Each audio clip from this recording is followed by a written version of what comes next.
Caseus. Knightfall. Chapter 5. In his quarters, Caseus gathered everything he felt he may need. Corbin. What was his plan here? Even if Caseus confronted him and Corbin somehow killed him. Caseus knew Corbin, though. He wouldn't let it come to that. But he needed to be quick. Corbin was losing it. He needed help soon or he would lose himself completely to the dark side. Thoughts raced through his head of everything that led to this.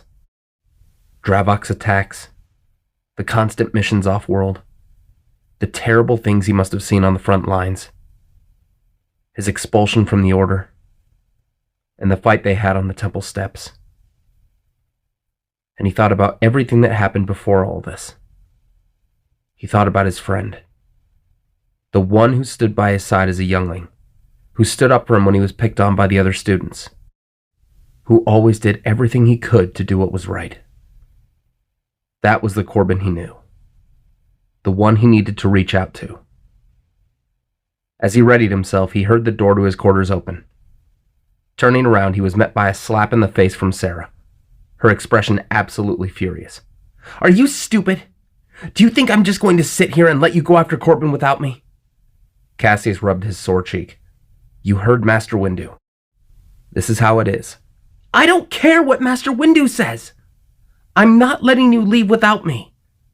Damn it, Caseus, Corbin is my friend too.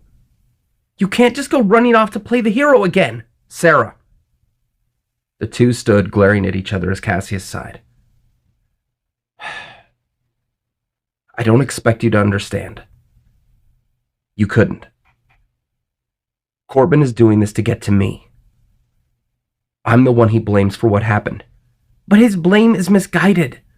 Caseus looked down at his feet. "Caseus, you don't seriously blame yourself for his actions." "How can I not, Sarah?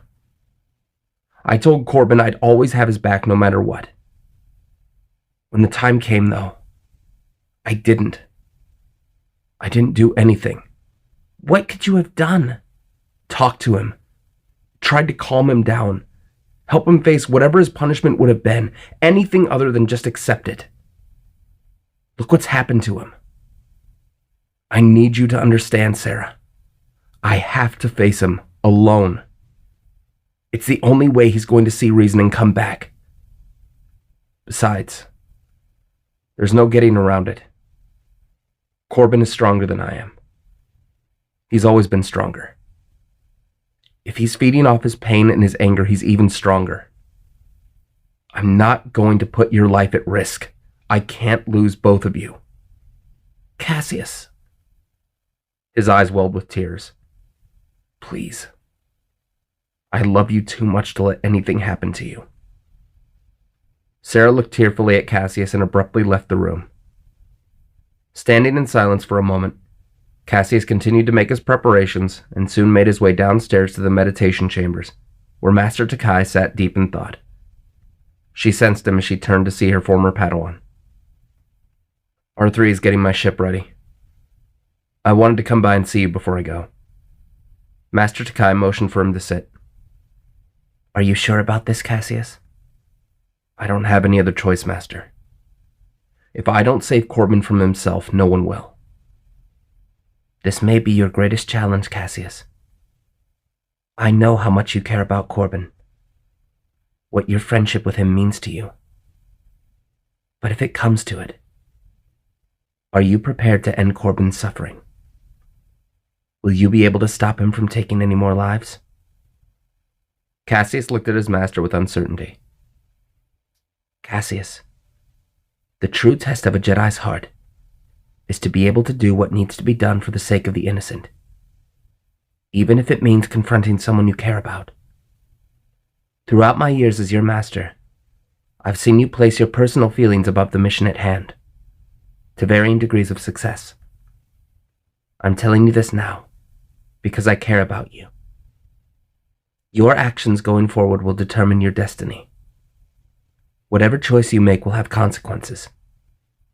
If you save Corbin and bring him home, he will still face the consequences of his actions, dire consequences.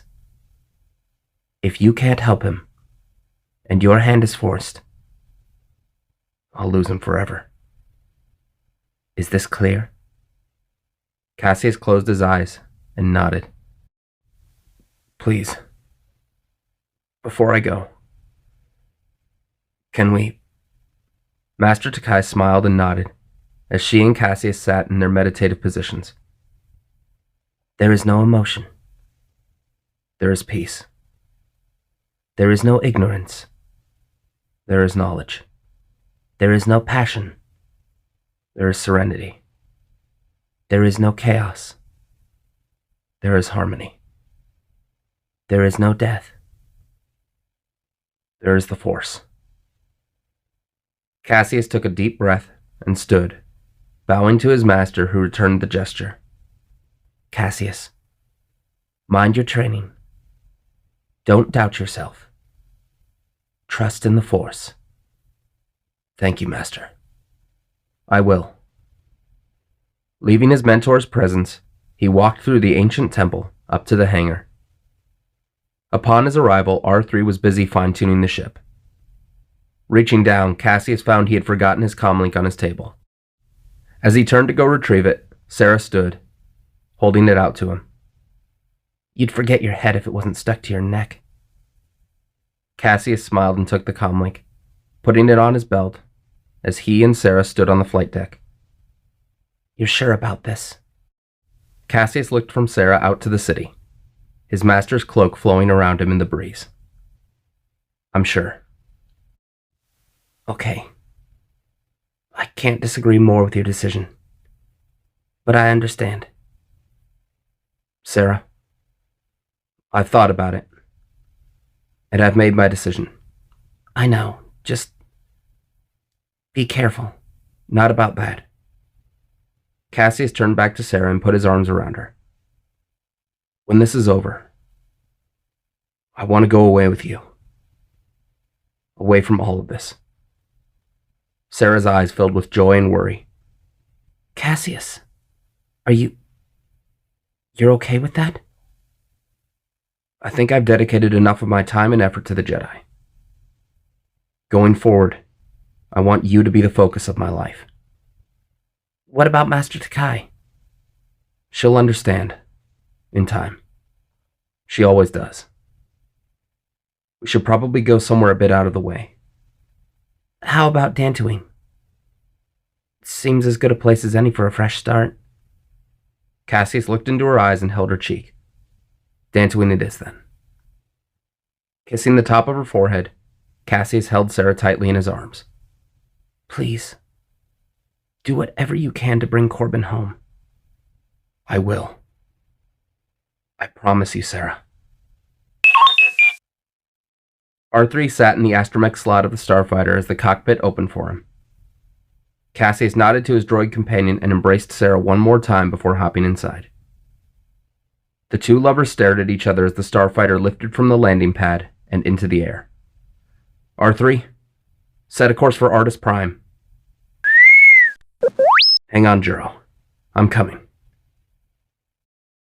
The starfighter flew into the sky and out of Coruscant's atmosphere before attaching to a hyperdrive docking ring.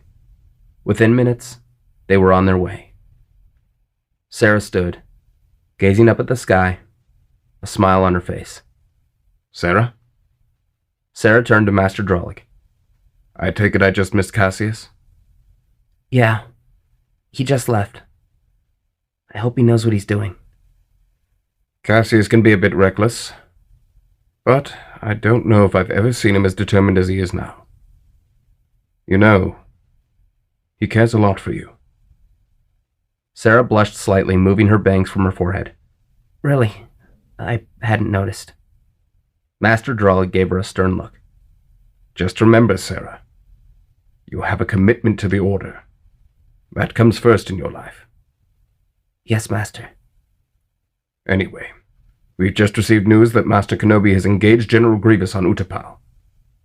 Do you think he has what it takes to stop him? Master Kenobi is one of the most gifted swordsmen I've ever trained. If anyone can stop that creature, it's him. Master and apprentice looked into the city skyline together. It won't be long now, Sarah. Once this war is over, we can begin to set things right in the galaxy. Sarah smiled and gripped Caseus' Padawan braid in her hand. I know. In the meditation chamber, Master Takai sat, deep in thought. Her pride for her apprentice was matched only by her concern for him. From the deep recesses of her mind, a voice called to her. I can sense your unease, Kukuri. I have nothing to say to you, Dravok. Do you believe your student has what it takes to complete the task appointed to him? Caseus isn't like you.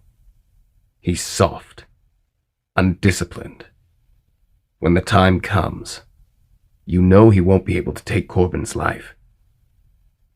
Caseus is a greater Jedi than you ever were. It may be that Corbin's life may not need to be snuffed out. Corbin has become a ravenous soul bent on revenge. There's no coming back from what he's become. You don't know that, Dravok. Your insight hasn't exactly served you well in these past few years. You underestimated Cassius' abilities before. You underestimate his will. The strongest of wills can be broken with enough pressure, my dear. You know that. Did you ever tell him about us? Master Takai shut her eyes tighter. I told Caseus everything he needed to know about us. Everything? No. No, not everything. That year-long mission to the Outer Rim. That one little slip-up. What became of it, Kukuri? Did you tell him? About? Get out of my head, you demon! She heard nothing more from Dravok as she hung her head low, her hand over her stomach. Within 2 hours, Caseus had reached Artus Prime. Juro's description had been right on the money. It was like the planet was a decaying corpse, devoid of foliage. Large rivers and pools of acid covered the landscapes. It was like something out of a nightmare. R3, I'm loading the coordinates now. Set us down at the outpost and wait with the ship. It'll be all right. Trust me. The starfighter flew towards the surface. From up high, Caseus could see the outpost. Setting the ship down, Caseus hopped out of the cockpit and made his way to the large blast doors out front. Bodies of clones lay here and there, as Caseus grimaced, entering a code that opened the doors with a loud hiss. He stepped inside. It was too quiet. Corbin! It's me! Where are you? There was no response. Keeping his lightsaber ready, he walked down the corridors. A few more clone bodies lay about the floor, blasters by their sides. Caseus couldn't help but feel sympathy for them. From up ahead, he heard a loud clang. Slowly, he moved forward and found himself in front of a locked blast door. Closing his eyes, he reached out with the Force. He could sense Juro. And Corbin. They were close. Using the Force, he opened the doors and stepped inside. He was surrounded by buzzing generators and control panels that were used to control the various functions of the outpost. Suddenly, he heard a scuffle and looked up. Corbin stood upon a platform several feet above, holding Juro by his neck. Corbin! I was beginning to think you wouldn't show up. Corbin, listen to me. I know you're in pain. I know how angry you are, but you have to fight it. Resist the darkness. You don't know anything, Caseus. I know you wouldn't have called me here for no reason. What's your game? I had to draw you out somehow. Alone. Now that you're here, I have no use for Juro. Corbin, whatever you're thinking, don't do it.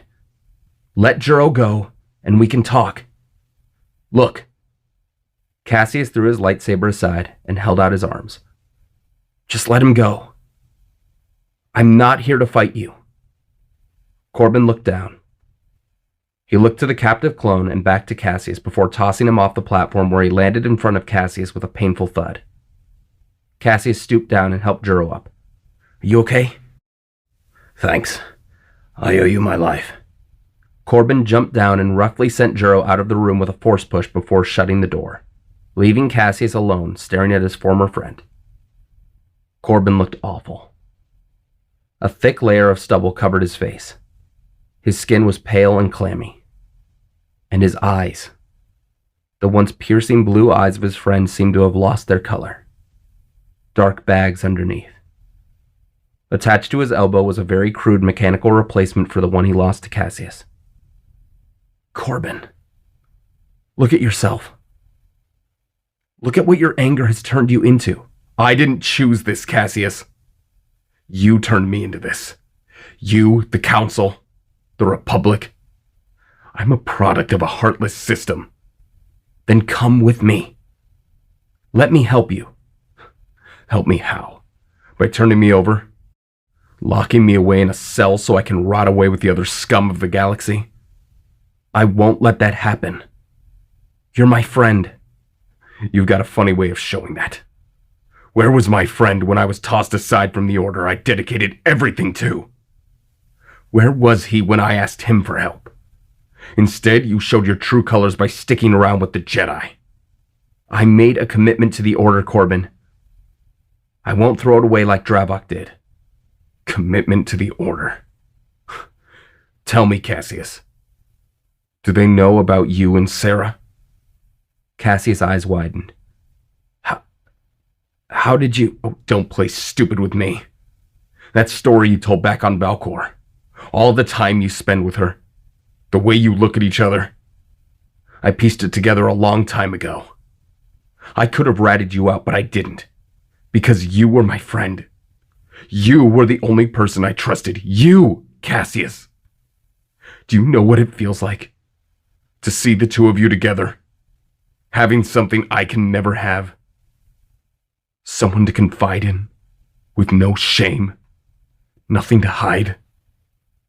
I thought you were that one friend I could always count on. The one person who wouldn't let me down like everyone else has. I'm still that person, Corbin. I didn't want to hurt you like that. I regret everything that happened that day. Not standing by you and sticking up for you when you needed help. What the Council did was terrible. You didn't deserve it. But now you're treading a path that I can't. It's not too late. Please, Corbin. You know this is wrong. The Corbin I knew would never harm the innocent.